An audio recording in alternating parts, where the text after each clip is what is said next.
नमस्कार, स्वागत है आप सभी का C10 न्यूज में। मैं हूं आपके साथ अपूर्वा श्रीवास्तव। उत्तर प्रदेश के मौजूदा स्थिति में बीजेपी के लिए आगामी विधानसभा चुनाव बेहद कठिन नजर आ रहा है।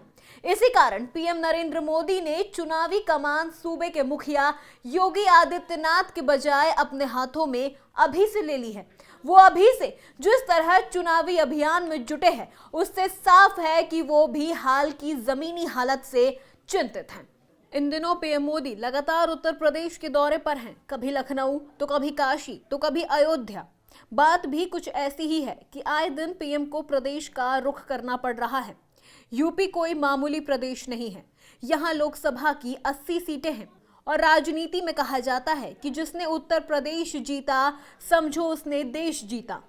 यूपी विधानसभा चुनाव इसी कारण लोकसभा चुनाव की पहली सीढ़ी समझा जाता है।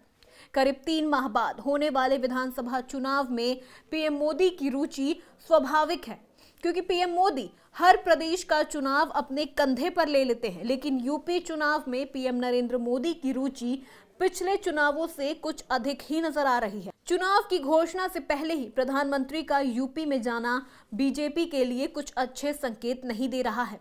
ये साफ दिखाई पड़ रहा है कि बीजेपी खेमे में कुछ घबराहट है।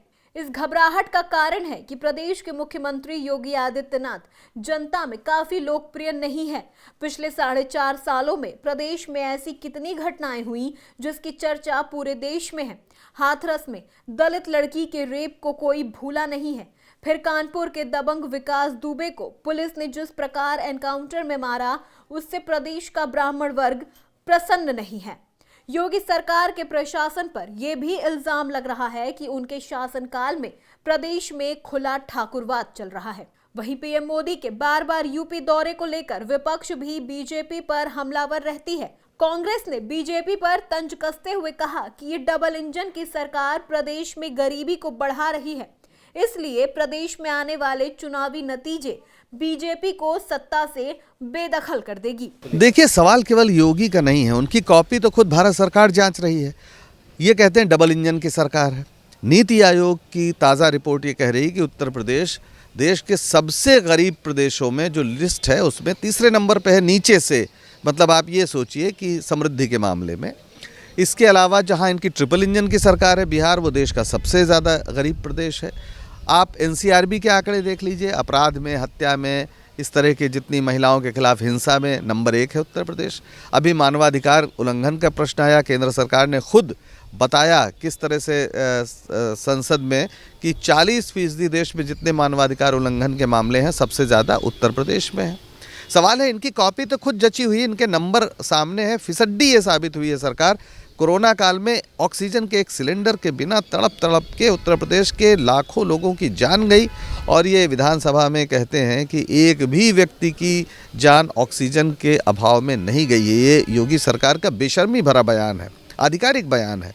किसानों का 4000 करोड़ रुपया अभी तक बकाया है, गन्ना किसानों का, जो इन्होंने पिछले 5 साल पहले वादा किया था कि तुरंत हम सबका भुगतान कर देंगे।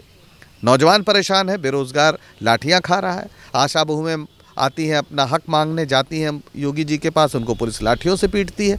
तो कोई भी तबका समाज का इस सरकार से खुश नहीं है। और ये सिर्फ योगी जी की बात नहीं है, मोदी जी की भी बात है। तो मोदी योगी दोनों फिसड्डी साबित हुए हैं। महंगाई जिस कदर ज़बरदस्त तरीके से बढ़ी हुई है, अभी आया है आपके सामने थोक मूल्य सूचकांक, जो 12 साल के उच्चतम स्तर पर है। महंगाई कहाँ जा रही है आप देख रहे हैं, पेट्रोल कीमत, डीजल की कीमत कहाँ है आप देख रहे हैं। सवाल है कि इस समय ये पार्टी बुरी तरह हताशा का शिकार है, तरह तरह के नाटक तमाशे कर रही है, लेकिन उत्तर प्रदेश की जनता इनको इस चुनाव में सबक जरूर सिखाएगी।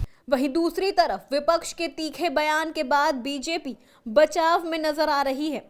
बीजेपी का कहना है कि पीएम मोदी यूपी में जब भी आते हैं तो विकास की सौगात लेकर आते हैं, जिससे प्रदेश आज विकास की दौड़ में आगे है। नहीं, ऐसी कोई बात नहीं है। हमने उत्तर प्रदेश में जो काम किया है, सबका साथ सबका विकास के आधार पे हमने जो काम किया है, उसमें योगी जी की छवि उत्तर प्रदेश से उभर के पूरे देश में पूजनीय हो गई है।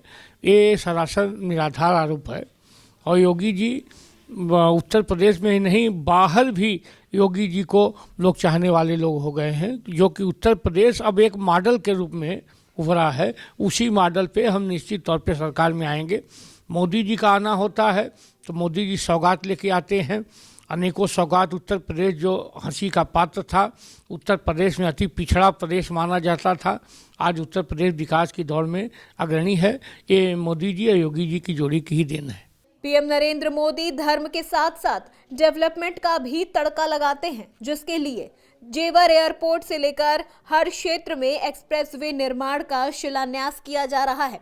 लेकिन बीजेपी को इस पर भी भरोसा नहीं है कि इससे चुनाव वो जीत ही जाएगी। मोदी और बीजेपी को ऐसा लगता है कि योगी आदित्यनाथ के हवाले अगर उत्तर प्रदेश का चुनाव हुआ, कहीं उसको हार ना मिल जाए, क्योंकि ग्रामीण क्षेत्रों से जो रिपोर्ट आ रही है उसमें यही बात सिद्ध हो रही है कि योगी आदित्यनाथ का ग्राफ, उनके चेहरे का ग्लैमर गिरा है।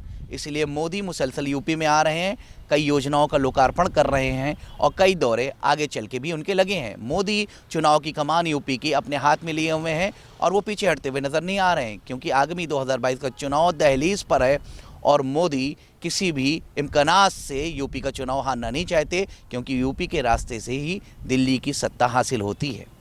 कैमरामैन सूर्या के साथ रजा अब्बास, लखनऊ C10।